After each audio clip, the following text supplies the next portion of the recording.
Hello friends, അപ്പോൾ ഇന്നത്തെ വീഡിയോയിൽ ഞാൻ പറഞ്ഞുതരാൻ പോകുന്നത് നമ്മൾ അധികം പേരും വീട്ടിലെ ആൾക്കാരെ വിളിച്ചിട്ട് അല്ലെങ്കിൽ നമ്മളോട് ആരെങ്കിലും ഒരു ഫയൽ അയച്ചു തരാൻ വേണ്ടിയിട്ട്, ഇപ്പം ഒന്നുകിൽ എന്തെങ്കിലും നികുതി അടച്ച റിസീറ്റ് ആയിരിക്കാം, അല്ലെങ്കിൽ റേഷൻ കാർഡിൻ്റെ ഫോട്ടോ, ആധാർ കാർഡ്, മെയിനായിട്ട് ആധാർ കാർഡിൻ്റെ ഫോട്ടോയാണ് എല്ലാവരും അയച്ചു കൊടുക്കുക, അല്ലെങ്കിൽ Aadhaar card, licence, PAN card, എന്തും ആയിക്കോട്ടെ. നിങ്ങളോട് ഒരു പേപ്പർ ഡോക്യുമെൻറ്റ് നിങ്ങളോട് അവരോട് അയക്കാൻ പറയുമ്പോൾ നിങ്ങൾ സാധാരണ ഫോൺ എടുത്ത് അയക്കും. അപ്പോൾ അധിക പേരും ചെയ്യുന്നൊരു മിസ്റ്റേക്ക് എന്താ വെച്ച് കഴിഞ്ഞാൽ ഞാൻ കാണിച്ചു തരാം.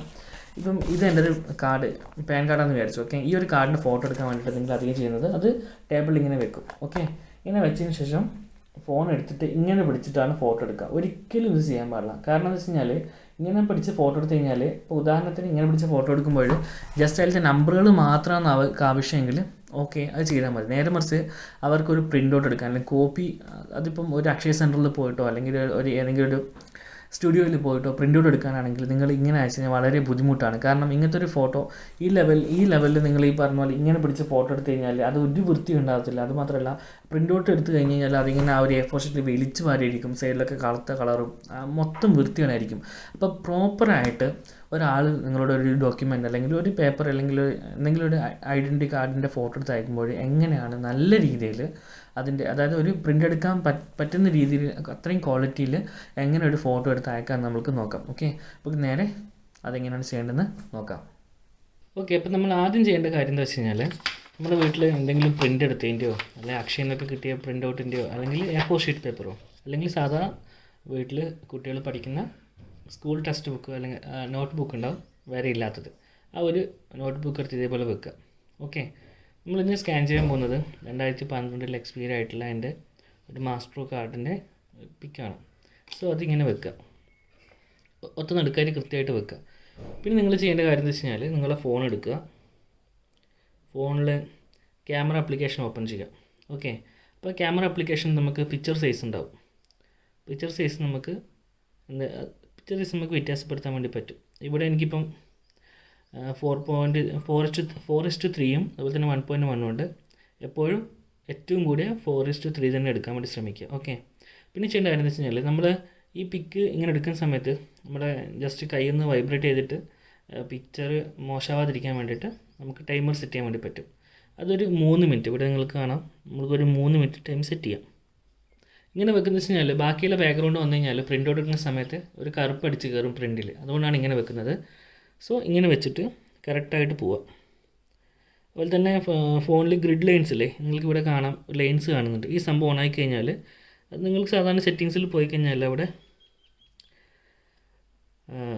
ഗ്രിഡ് ലൈൻസ് കിട്ടും. അതാണ് ഗ്രിഡ് ലൈൻസ്.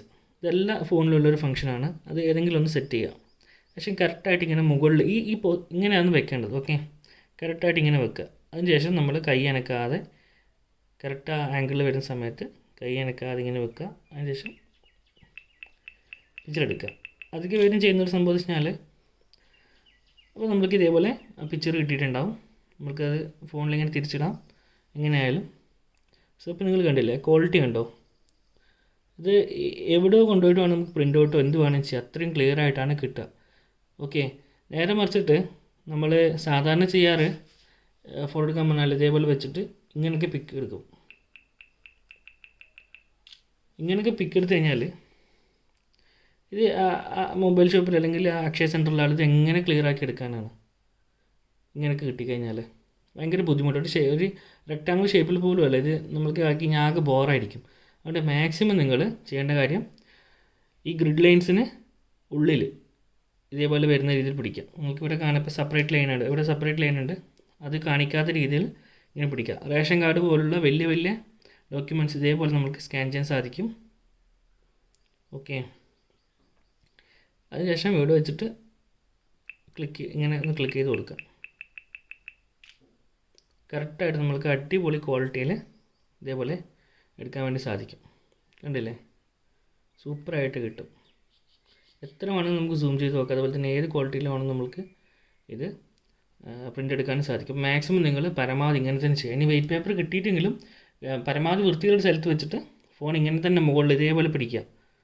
ഇങ്ങനെ തന്നെ പിടിച്ചിട്ട് കറക്റ്റ് ഇതിൽ വരുന്ന രീതിയിൽ എടുക്കുക. ഓക്കെ, ഇങ്ങനെ പിടിക്കുമ്പോൾ നോക്കണം, ഇങ്ങനെ ആംഗിൾ മാറാൻ പാടില്ല. മാക്സിമം കറക്റ്റായിട്ട് ഈ ഒരു പൊസിഷൻ തന്നെ നിങ്ങൾ ചേർത്ത് പിടിച്ചിട്ട് അത് ക്യാപ്ചർ ചെയ്യാൻ വേണ്ടി നോക്കുക. ഓക്കെ, അപ്പോൾ ഇങ്ങനെയാണ് നമ്മൾ എന്തെങ്കിലും ഒരു ഡോക്യുമെൻറ്റ്സ് ആരെങ്കിലും അയച്ചു കൊടുക്കണമെങ്കിൽ അയച്ചു കൊടുക്കേണ്ടത്. അപ്പോൾ അവർക്ക് പ്രിൻ്റ് എടുക്കാനായാലും വളരെ എളുപ്പമായിരിക്കും. അപ്പോൾ കൂട്ടുകാരെ, നിങ്ങളോട് ആര് തന്നെ ആയിക്കോട്ടെ നിങ്ങളോട് എന്തെങ്കിലും ഡോക്യുമെൻറ്റ്സിൻ്റെ ഫോട്ടോ അയക്കാൻ പറഞ്ഞാൽ ഈ രീതിയിൽ നിങ്ങൾ ഫോട്ടോ എടുത്ത് അയക്കാം. അത് വളരെ ഉപകാരപ്പെടും. നമ്മൾക്ക് അതായത് ഇപ്പം ഞാൻ സ്റ്റുഡിയോയിൽ വർക്ക് ചെയ്യുന്ന ആൾക്കാർക്കും അക്ഷയിൽ വർക്ക് ചെയ്യുന്ന ആൾക്കാർക്കും ഇത് മനസ്സിലാവും. ചില ആൾക്കാർ വാട്സപ്പിൽ വന്നിട്ട് ഇമാതിരി ഫോട്ടോ കാണിച്ചു തരും, ഇത് പ്രിൻ്റ് എടുക്കാൻ പറയും, ഇതൊരു ക്ലിയർ ഇല്ലല്ലോ എന്ന് പറയും. അതുകൊണ്ടാണ് ഞാൻ പറയുന്നത്, നിങ്ങൾ ആരായിക്കോട്ടെ ഈ ഫോട്ടോ എടുക്കാൻ വേണ്ടി എല്ലാവർക്കും ഒരു ജസ്റ്റ് ഞാൻ ഈ പറഞ്ഞു തരുന്ന ഒരു ഓപ്ഷൻസ് ഉപയോഗിച്ച് നിങ്ങൾ ഫോട്ടോ എടുക്കുകയാണെങ്കിൽ ബെസ്റ്റ് ആയിട്ടുള്ള ക്വാളിറ്റിയിൽ നമുക്ക് ആ ഫോട്ടോ കിട്ടുന്നതാണ്. അതുപോലെ തന്നെ എല്ലാവർക്കും ഉപകാരപ്രദമായിട്ടുള്ള കാര്യമാണ്. അപ്പോൾ നമുക്ക് എന്ത് ചെയ്യാൻ വേണ്ടി പറ്റും, ഇത്തരത്തിൽ ആര് ഫോട്ടോ എടുത്തു കഴിഞ്ഞാൽ നിങ്ങൾ ഇനി മാക്സിമം ഈ രീതിയിൽ ഫോട്ടോ എടുത്ത് അയക്കാൻ വേണ്ടി ശ്രമിക്കുക. അപ്പോൾ എല്ലാവർക്കും വീഡിയോ ഇഷ്ടമായി എന്ന് വിശ്വസിക്കുന്നു. ഇഷ്ടമായി ലൈക്ക് ചെയ്യുക, നിങ്ങളുടെ നിർദ്ദേശങ്ങളും അഭിപ്രായങ്ങളും താഴെ കമൻറ്റ് ബോക്സിൽ രേഖപ്പെടുത്തുക. അപ്പോൾ മറ്റൊരു വീഡിയോയിൽ കണ്ടുമുട്ടും വരെ എൻ്റെ എല്ലാ കൂട്ടുകാർക്കും നന്ദി, നമസ്കാരം.